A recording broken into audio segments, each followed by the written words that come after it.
Puji Tuhan. Shalom. Shalom. Kita bersyukur kepada Tuhan. Hari ini kita bisa beribadah lagi. Mari kita akan membuka Alkitab kita, saudara. Kita baca dalam Matius pasal yang ke-27. Matius pasal 27 ayat 32 sampai 44. Sebentar lagi kita akan merayakan kenaikan Tuhan Yesus, saudara, dan kita telah melewati perayaan Jumat Agung Paskah. Tapi hari ini saya ingin menyampaikan firman Tuhan lagi berkaitan dengan kematian Tuhan Yesus Kristus. Dan saya ingin kita membaca lagi apa yang terjadi pada saat Yesus mati. Matius pasal 27 ayat 32, saudara, sampai 44 saya akan bacakan untuk kita semua. Ketika mereka berjalan keluar kota, mereka berjumpa dengan seorang dari Kirene yang bernama Simon. Orang itu mereka paksa untuk memikul salib Yesus. Maka sampailah mereka di suatu tempat yang bernama Golgota, artinya tempat tengkorak. Lalu mereka memberi dia minum anggur bercampur empedu. Setelah mengecapnya, ia tidak mau meminumnya. Sesudah menyelipkan dia, mereka membagi-bagi pakaiannya dengan membuang undi. Lalu mereka duduk di situ menjaga dia. Dan di atas kepalanya terpasang tulisan yang menyebut alasan mengapa ia dihukum. Inilah Yesus, Raja orang Yahudi. Bersama dengan dia disalibkan dua orang penyamun, seorang di sebelah kanan dan seorang di sebelah kiri. Orang yang lewat di sana menghujat dia dan sambil menggelengkan kepala mereka berkata, Hai engkau yang mau merubuhkan bait suci dan mau membangunnya kembali dalam 3 hari, selamatkanlah dirimu jika engkau anak Allah, turunlah dari salib itu. Demikian juga imam kepala bersama-sama ahli-ahli Taurat dan tua-tua mengolok-olokkan dia, dan mereka berkata, orang lain ia selamatkan, tetapi dirinya sendiri tidak dapat diselamatkan. Ia Raja Israel, baiklah ia turun dari salib itu dan kami akan percaya kepadanya. Ia menaruh harapannya pada Allah. Baiklah Allah menyelamatkan dia jika Allah berkenan kepadanya, karena ia telah berkata, Aku adalah anak Allah. Bahkan penyamun-penyamun yang disalibkan bersama-sama dengan dia mencelanya demikian juga. Saudara, hari ini satu bagian dari firman Tuhan yang ingin saya bagikan, saya beri tema kutuk diubah menjadi berkat. Karena salah satu hal yang bisa kita lihat dari berita salib Kristus adalah dia mengubah kutuk menjadi berkat, saudara. Saudara kekasih dalam Tuhan, kematian Yesus dilakukan dengan cara disalib. Kita sudah baca tadi, saudara, bahwa dia disalibkan. Pertanyaannya adalah, mengapa dia harus mati dengan cara disalib, saudara? Banyak orang mungkin berpikir seperti itu. Kenapa sih dia nggak dihukum seperti hukuman orang Yahudi, dirajam sampai batu sampai dia mati? Kenapa dia harus disalib? Saudara kekasih dalam Tuhan, karena salib adalah kematian yang terkutuk, saudara. Ada juga kematian yang terkutuk, digantung, itu kematian yang terkutuk. Tetapi kenapa dia tidak mati digantung? Kenapa harus disalibkan, saudara? Karena kalau digantung tidak mengeluarkan darah, tapi kalau disalibkan dia mengeluarkan darah, sehingga itu menunjukkan sebuah pengorbanan bahwa dengan darahnya sendiri dia membayar hutang dosa kita. Dan oleh karena itu, saudara, pilihan mati adalah caranya disalibkan. Sekali lagi, saudara, salib bukan hanya hukuman mati, tapi salib adalah hukuman yang terkutuk.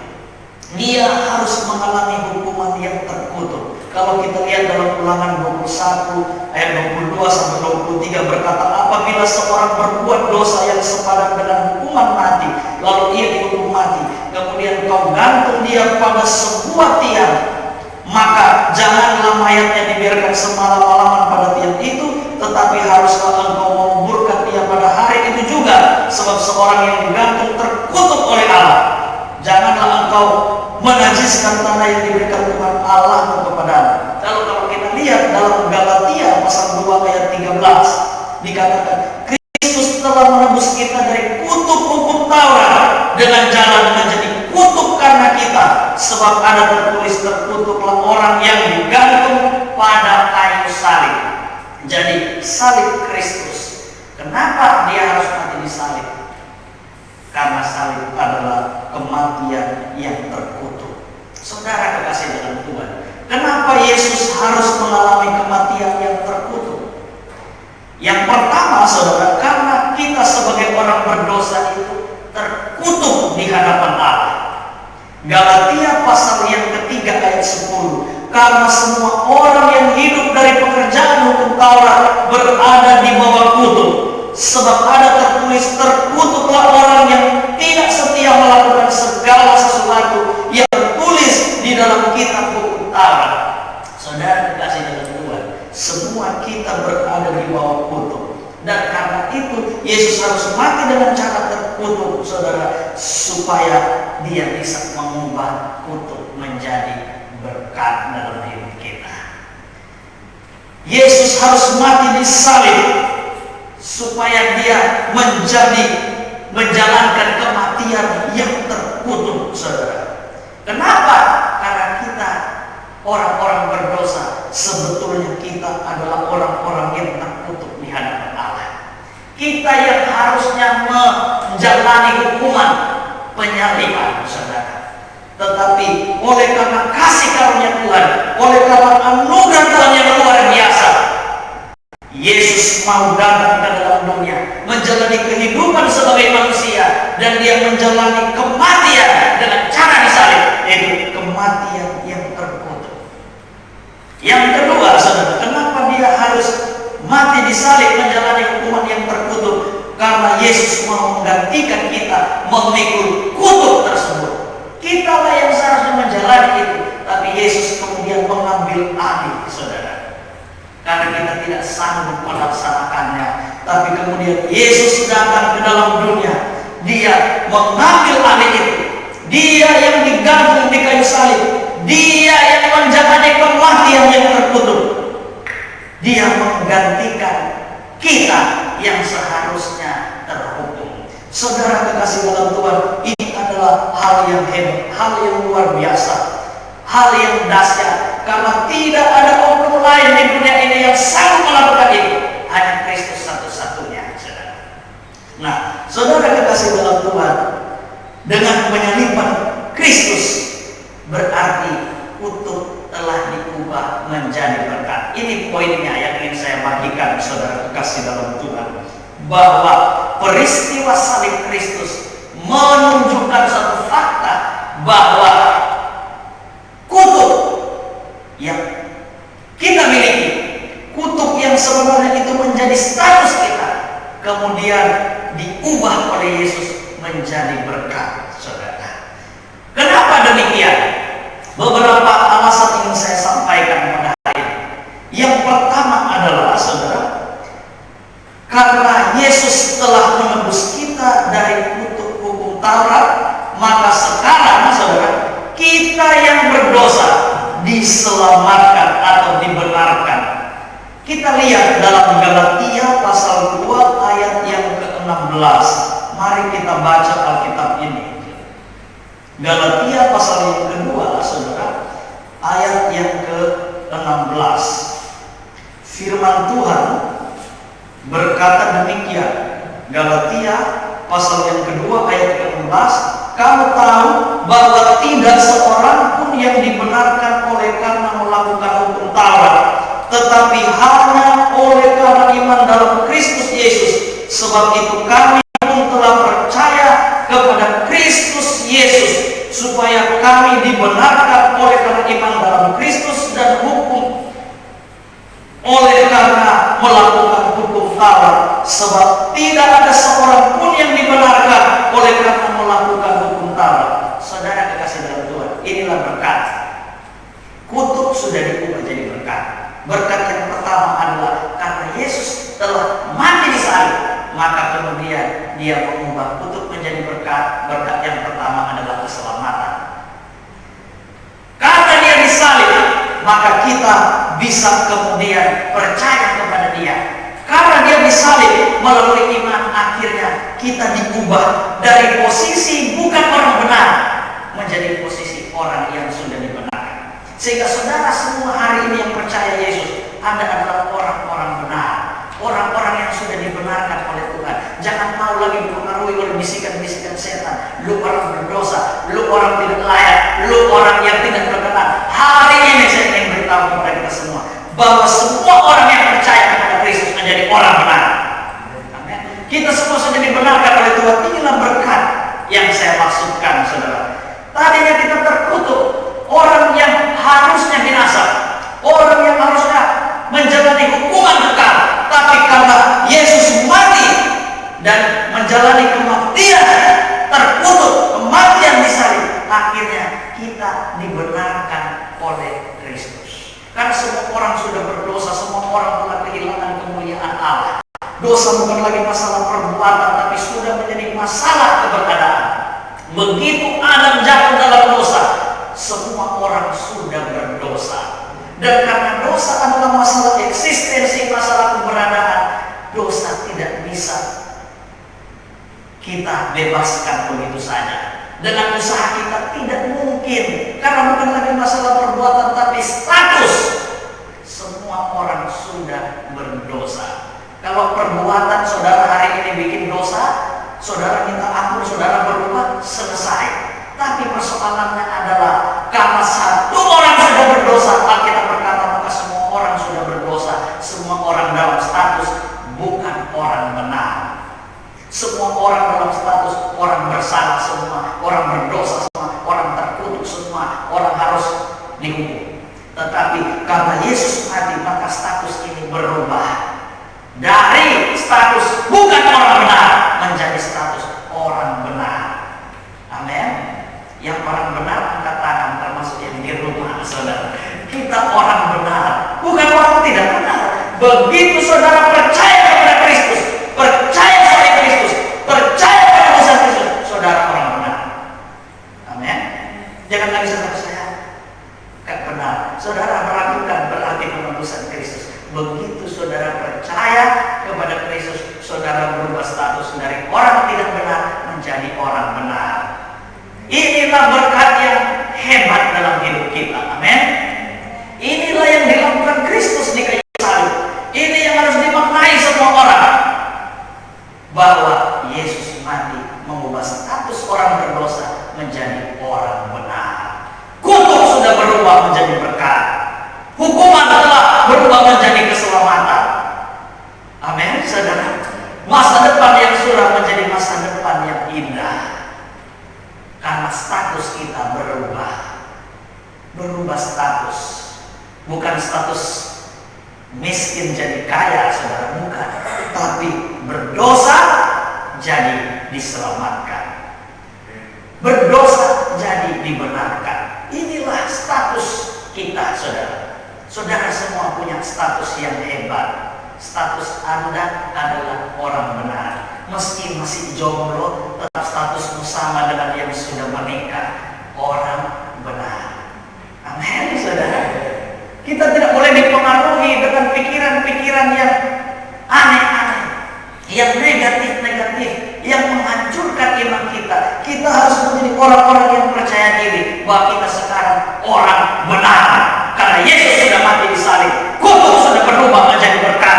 Dari tidak benar menjadi benar. Sekarang kita adalah orang-orang yang dibenarkan di hadapan Tuhan. Amin, saudara. Ini berkat yang hebat, saudara. Berkat yang tidak bisa digantikan oleh apapun juga. Yang kedua, saudara, yang kedua, kutuk sudah diubah menjadi berkat. Kenapa? Karena lewat salib Yesus dijadikan kutuk, sehingga kita yang terkutuk memperoleh berkat. Dengar baik-baik, karena Yesus sudah mati di salib dengan cara yang terkutuk, maka kutuk telah diubah menjadi berkat. Kita memperoleh berkat. Kita baca dalam Galatia pasal 3, saudara, ayat yang ke-13 sampai ayat yang 14. Kristus telah menebus kita dari kutuk hukum Taurat dengan jalan menjadi kutuk karena kita, sebab ada tertulis, terkutuklah orang yang digantung pada kayu salib. Yesus Kristus telah membuat ini supaya di dalam Dia berkat Abraham sampai kepada bangsa-bangsa lain, sehingga oleh iman kita menerima roh yang telah dijanjikan itu. Ayat 14 saudara perhatikan. Karena Yesus sudah mati di salib, maka berkat Abraham sampai kepada bangsa-bangsa yang lain. Karena Yesus telah mati dengan cara disalib, sehingga kita yang terkutuk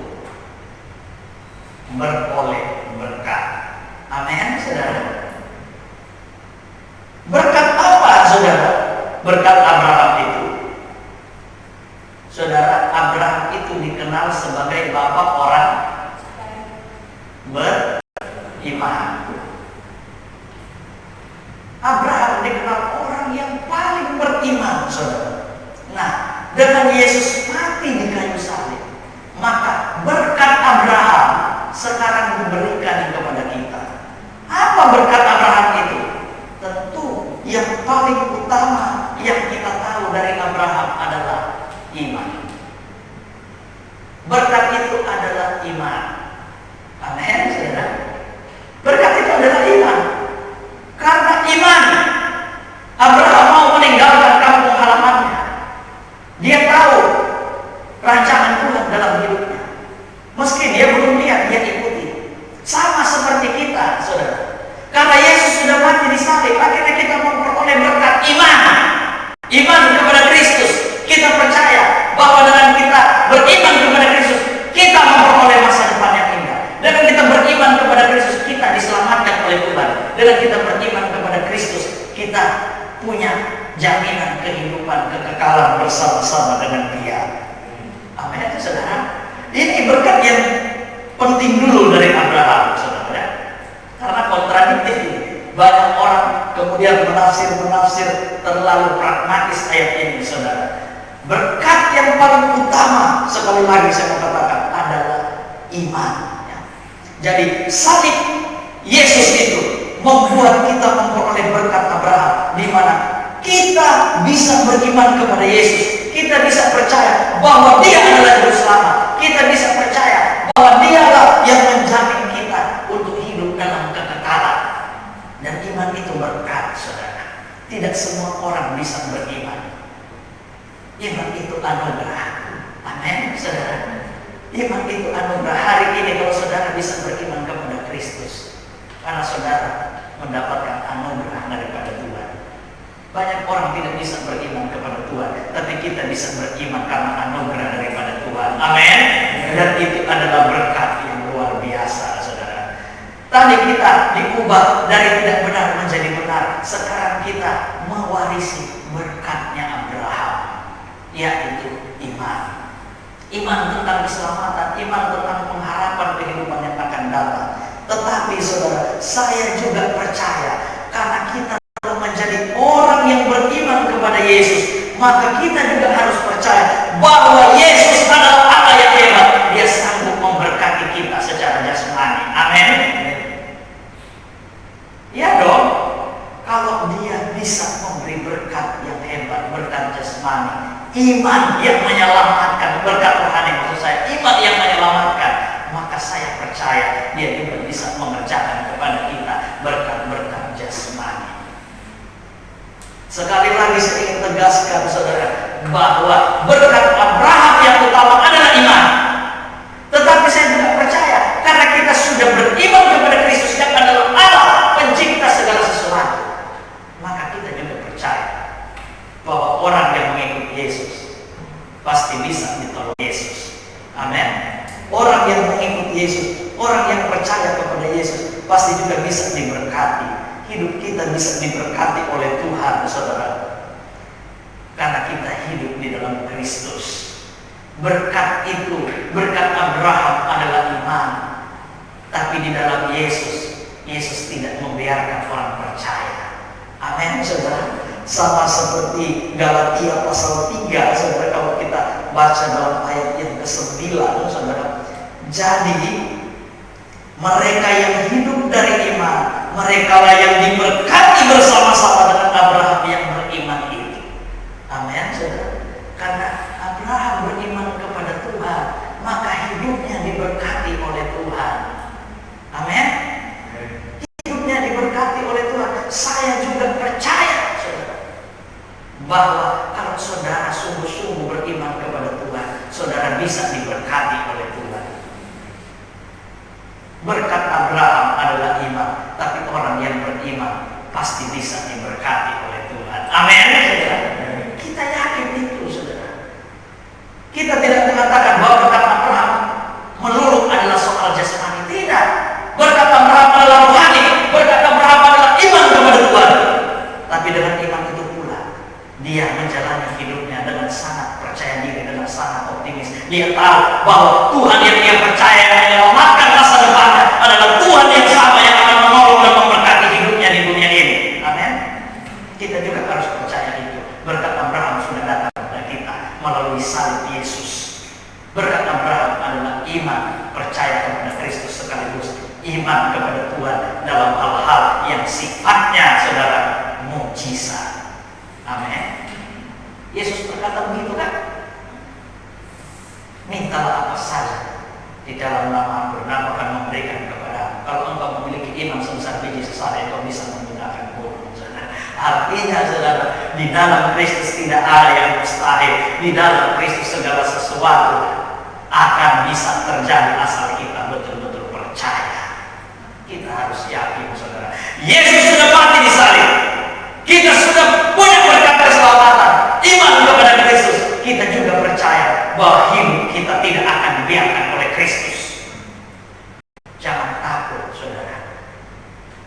Kalau dia mengubah statusmu dari orang tidak beriman menjadi orang beriman, dia mengubah statusmu dari orang tidak benar menjadi orang benar.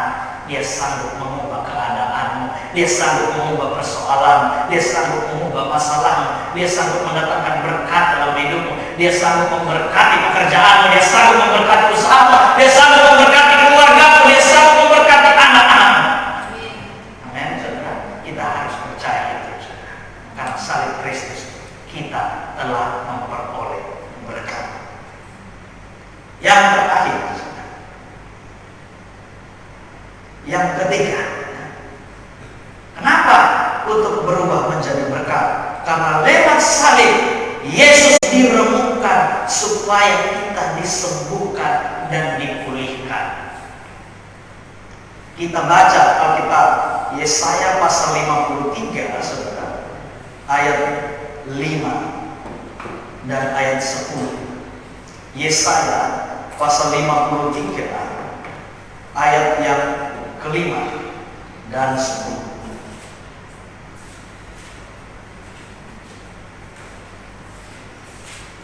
Semua bisa membuka Alkitab.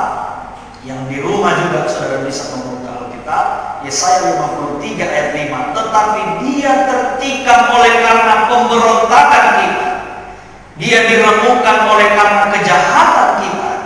Ganjaran yang mendatangkan keselamatan bagi kita ditimpakan kepadanya, dan oleh bilur-bilurnya kita menjadi sembuh.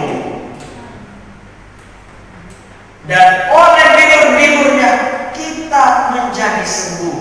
Lewat salib Yesus kita disembuhkan. Lewat salib Yesus kita dipulihkan. Saudara, Yesus mengalami penderitaan yang berat. Dia dipukul dengan luar biasa, tidak manusiawi. Luar biasa apa yang dia alami, saudara. Tubuhnya hancur dan bilurnya menganga, saudara. Tapi Alkitab berkata, oleh bilur-bilurnya kita menjadi sembuh.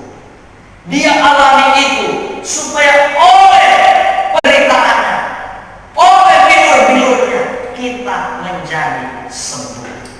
Saya harus menerjemahkan atau menafsirkan ini sesuai dengan teks yang sesungguhnya, bahwa makna utama oleh bilur-bilurnya kita menjadi sembuh. Memang saudara, makna utamanya adalah kita disembuhkan dari sakit rohani kita. Sakit rohani kita. Dulu sebelum Yesus disalib, semua orang sakit. Tidak ada yang sehat secara rohani. Sakit semua. Karena oleh satu orang semua sudah berdosa, semua sakit. Tapi salib Yesus mengubah itu menjadi berkat. Kita yang sakit disembuhkan oleh bilur-bilurnya. Amin. Karena penderitaannya, penyakit kita disembuhkan. Segala sakit rohani kita disembuhkan oleh Tuhan.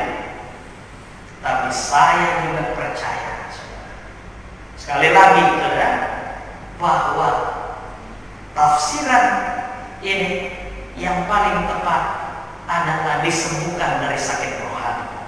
Tapi saya juga percaya, karena kita sudah disembuhkan dari sakit rohani, maka saya yakin orang yang setia kepada Kristus akan disembuhkan secara jasmani. Amin. Yesus membuktikan itu dalam pelayanannya, saudara. Ketika dia bertemu dengan orang-orang sakit, hampir selalu dia berkata, imanmu telah menyelamatkan engkau. Pergilah, engkau sudah diselamatkan. Kenapa, saudara? Karena bagi Kristus yang paling penting adalah kedatangannya untuk menyembuhkan penyakit rohani. Tapi pada saat dia menyembuhkan penyakit rohani itu, sakit jasmaninya juga ikut disembuhkan. Amin, saudara. Pada saat dia bilang, pergilah, imanmu telah menyelamatkan engkau. Orang itu memperoleh keselamatan karena dia percaya kepada Kristus. Orang itu disembuhkan dari sakit rohani, tapi pada saat yang sama penyakit jasmaninya disembuhkan oleh Tuhan. Sehingga saya akan berkata hari ini, saudara, kita semua sudah disembuhkan oleh Tuhan. Kita orang-orang yang sehat karena Yesus sudah mati di salib, kita semua sehat secara rohani. Tapi kalau Anda juga mengalami penderitaan sakit penyakit, Anda datang kepada Kristus karena Dia yang sanggup menyembuhkan sakit rohani, sanggup juga menyembuhkan sakit jasmanimu. Apapun itu yang datang kepada Kristus, Dia sanggup menolong. Dia sanggup menyembuhkan. Misi utama Dia datang ke dalam dunia menyembuhkan sakit rohani. Dia ingin semua mata menceli, melihat fakta kebenaran bahwa keselamatan hanya ada di dalam Kristus. Banyak buah keselamatan hanya bisa ditebus dengan cara disalib, dan itu sudah dilakukan oleh Dia. Tapi Dia juga mengasihi saya dan saudara. Dia adalah imam besar kita, yang peduli dengan kita, yang mengerti tentang segala persoalan saudara, sehingga kalau saudara menderita, saudara berseru kepada Tuhan dan Dia sanggup mengubah keadaanmu. Karena Dia sanggup mengubah untuk menjadi berkat, akan sanggup mengubah masalahmu menjadi hal-hal yang hebat dalam hidup. Amin, saudara. Itu yang harus kita percaya. Memang bilur-bilurnya menyembuhkan segala sakit rohani kita. Tapi saya juga percaya bahwa Allah yang berkuasa, bahwa Tuhan yang dahsyat, bahwa Tuhan yang hebat akan sanggup menyembuhkan segala sakit kita, mengatasi segala persoalan kita, membela kita, bahkan ketika kita ada dalam hal-hal yang sangat sulit sekalipun. Dia sanggup menolong saya dan saudara. Saudara dikasih dalam Tuhan, inilah berita gembira sebetulnya. Inilah kabar baik bahwa kutuk sudah diubah menjadi berkat. Kita orang-orang terkutuk di hadapan Allah, kita orang-orang berdosa di hadapan Allah. Tapi karena salib Kristus, kutuk itu telah diubah menjadi berkat. Kita dibenarkan oleh Tuhan, kita beriman kepada Tuhan, dan segala sakit rohani kita disembuhkan oleh Tuhan. Maka saya percaya, saudara, hal-hal jasmani dalam hidup kita juga akan sanggup Dia tolong. Hal-hal jasmani dalam hidup kita akan sanggup Dia sembuhkan.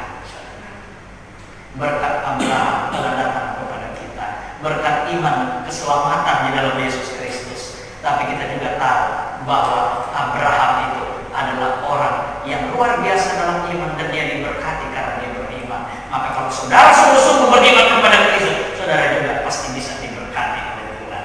Amin. Percayalah, melangkah dengan pasti bahwa bersama Yesus pasti akan lebih baik. Karena dalam Yesus kita sudah diubah oleh Kristus dari kutuk menjadi berkat. Kita